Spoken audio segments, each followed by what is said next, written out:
Facebook မှာပတ်စံရှာဖို့ကမြန်မာ location နဲ့မရပါဘူး။အဲ့ဒါကြောင့်ကိုယ့်ရဲ့ Facebook page ကဘယ်နိုင်ငံ location လဲဆိုတာကြည့်တတ်အောင်မျှဝေပေးလိုက်ပါတယ်။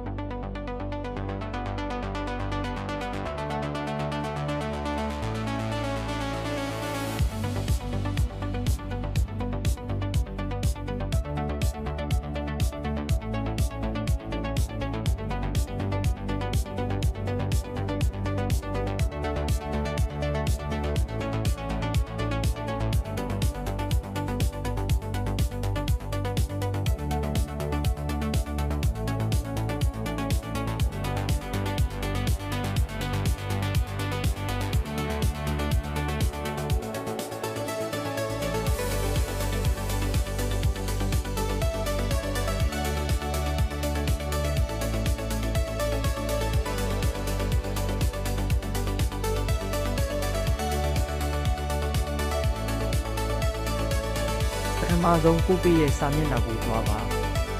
ဒီတေးအောက်ကပေးဆိုတဲ့နေရာကိုနှိပ်လိုက်ပါပြီးပဲဟူမန်နေတစ်ပေးဆိုတဲ့နေရာမှာကိုပေးရဲ့ဒီနေရာကိုကြည့်ရှုနိုင်ပါတယ်